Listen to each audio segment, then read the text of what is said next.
पूछ रहे हैं कि पिरामल फार्मा में क्या करें। लॉन्ग टर्म का मेरा व्यू बन रहा है, यहाँ से मेरे पास 200 की क्वांटिटी है, और जो बाइंग प्राइस है मेरी वो 210 रुपए की है। चित्रा, पिरामल फार्मा यहाँ से कैसा, और क्या जब तक ट्रम्प साहब हैं, जब तक एक्सपोर्ट में दिक्कत है, क्या पिरामल फार्मा को इग्नोर करना चाहिए? और टेक्निकली मैं बताती हूँ लेवल्स। पीपीएल फार्मा जो है वो अभी डाउन ट्रेंड है, डेली में भी और वीकली में भी। तो नहीं। मुझे लग रहा है कि यहाँ से और नीचे आ सकता है स्टॉक। अराउंड हम लोग देखें तो अभी 164 165 के लेवल पे है। तो हम्म। अभी फिलहाल सपोर्ट पे ये इन केस ये जो है 164 160 का जो लेवल है ब्रीच करता है, तो मुझे लग रहा है कि नीचे में एक अराउंड 148 150 का लेवल पॉसिबल है पीपीएल फार्मा में। चलिए, तो यहाँ पर आपको भी वेट करना होगा। सर, पिरामल फार्मा में अभी थोड़ा सा बाइंग के लिए आप अगर फ्रेश कुछ बाई करना चाहते हैं तो वो मत करिएगा। ऑलरेडी आपके पास 200 क्वांटिटीज पड़ी हुई हैं। चित्रा, तो क्या करें, ये फिर कितना इंतजार करना पड़ेगा इन्हें?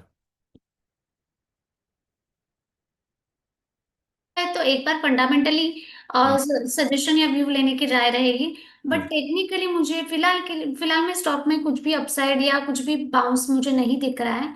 क्योंकि ऐसे और नीचे जाएगा तो वो उनके लिए टेक्निकली दिक्कत देगा, क्योंकि ये लेवल पे लेंगे फिर नीचे जाएगा तो फिर से वो पैनिक हो जाएंगे। सो हम्म। बेटर रहेगा कि अवॉइड करें, नीचे के लेवल्स में स्टेबल होने दो, सपोर्ट को आने दो। और हम्म। सपोर्ट से बाइंग आएगी तो हम लोग इसके ऊपर व्यू या पोजीशन ले सकते हैं। ओम प्रकाश का ही सवाल आ रहा है एक और। चित्रा ये पूछ रहे हैं कि विप्रो में एंट्री कब बनेगी? रो में एंट्री बनेगी अराउंड। आप लॉन्ग टर्म इन्वेस्टर हो तो ये लेवल पे ले सकते हो, पर ट्रेडिंग ट्रेड आउट करना है या टेक्निकल व्यू चाहिए तो हम्म। मुझे लग रहा है अराउंड एक 256 लेवल पे आना चाहिए। हम्म। या जैसे 256 क्रॉस करता है, जो कि उसका फिलहाल के लिए 50 डे सिंपल मूविंग एवरेज का लेवल है। टू हम्म। फिफ्टी सिक्स 257 के ऊपर सस्टेन करता है तो आप एक फ्रेश पोजिशन ले सकते हो हाइयर साइड में 265 के बाउंस के लिए। अरे ठीक है। तो बेसिकली ये हो गए आज के जो कुछ काउंटर्स जो आज कहीं ना कहीं परफॉर्म करते हुए दिख रहे हैं, और इस पर सवाल भी कई सारे आए हमारे पास। Right. Tata tech, Tata tech के भी क्वार्टर थर्ड के रिजल्ट आए अच्छे से, और पूरा का पूरा बॉटम लाइन मतलब खत्म। नेट प्रॉफिट की बात करें तो 96% डाउन है। ठीक है, कंपेयर करें अगर लास्ट ईयर से 169 करोड़ का प्रॉफिट था, इस बार सिर्फ 6.6 करोड़ का प्रॉफिट बचा है। राइट। टाटा टेक, बहुत लोगों ने विश्वास कहीं ना कहीं दिखाया, बहुत ट्रस्ट भी दिखाया। इस पॉइंट से क्या लगता है टाटा टेक में? जो है हायर लेवल से जब से स्टॉक लिस्ट हुआ है वहां से हम्म। गिरता ही जा रहा है। मतलब थोड़ा बहुत बाउंस आता है फिर से सेलिंग आ रहा है, और जब सेलिंग आता है तो प्रीवियस जो सपोर्ट है वो ब्रीच ही करता है। हम्म। आज का पहला दिन है जिसमें मतलब लाइक सपोर्ट से बाइंग आई है, इन द सेंस हार्डली 3.5% ऊपर है। तो मुझे लग रहा है कि अवॉइड करना चाहिए क्योंकि एक डाउन ट्रेंड का स्टॉक है। बट हायर साइड में देखें तो एक अराउंड यहाँ से 690, अभी 673 पे चल रहा है। तो हम्म। 690 के लेवल पे एक बाउंस एक्सपेक्टेड है, क्योंकि उसका 200 डे सिंपल मूविंग एवरेज वो लेवल पे है। और बहुत दिक्कत दे रहा है टाटा टेक्स, जो 200 डे सिंपल मूविंग एवरेज है वो क्रॉस करने के लिए बहुत टाइम से। हम्म। जब ये इसके ऊपर सस्टेन करेगा तब हम लोग इसमें फ्रेश बाइंग देखना पड़ेगा कि कैसा क्या प्ले करता है। बट फिलहाल के लिए ट्रेड इन ट्रेड आउट के लिए अवॉइड की राय रहेगी, क्योंकि डाउन ट्रेंड का स्टॉक है। और जिनको एकदम ही ज्यादा करना है तो 690 का हायर साइड में बाउंस एक्सपेक्टेड है, तो वो लेवल के लिए एक छोटा कम रिस्क लेके कर सकते हैं। हम्म। चलिए ठीक है। आईसीआईसीआई बैंक के भी रिजल्ट्स आए अच्छे से, यहाँ पर भी जो प्रॉफिट था वहां पर हमें हल्की जो है गिरावट देखने को मिली। अगर 4-4.5% के आसपास की। लास्ट ईयर देखें तो 11,790 करोड़ के आसपास थे। राइट। इस बार 11,317 करोड़ के आसपास है। तो प्रॉफिट गिरा है। इसके अलावा अगर हम नेट इंटरेस्ट इनकम की बात करें, वहां पे थोड़ी बढ़त है 7.7% की, और 21,932 करोड़ का नेट इंटरेस्ट इनकम रही इस बार। राइट। आईसीआईसीआई बैंक यहाँ से कैसा लग रहा है आपको?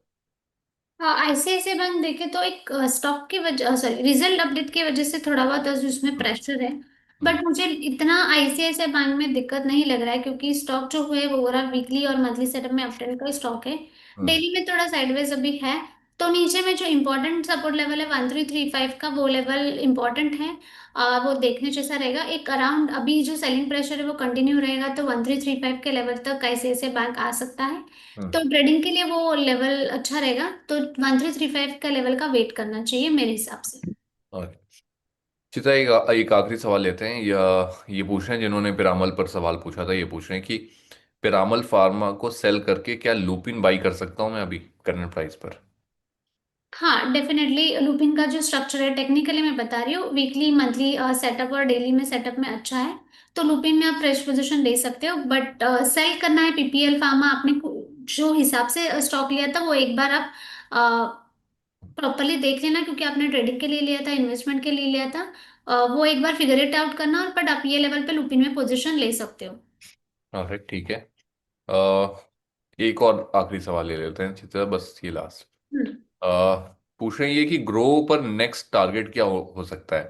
राइट, आज 3, 3.5, 4% गिर गया, और एक बहुत ही शार्प हमने बाउंस बैक भी, बाउंस देखा था यहाँ पर करीब 14 14 जनवरी के आसपास में, और दोबारा हमने देखा करीब, हाँ, 14 तारीख को ही एक अच्छा बाउंस आया था 163 लेवल से 175, और फिर वहां से एक गिरावट। क्या करना चाहिए चित्रा?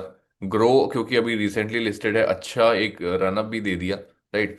अब यहाँ से एंट्री पहले, सबसे पहले कि कहाँ पर बन रही है, कहाँ पर सेफली एंटर कर सकते हैं, अगर थोड़ा सा एक 6 महीने का व्यू बन रहा हो तो?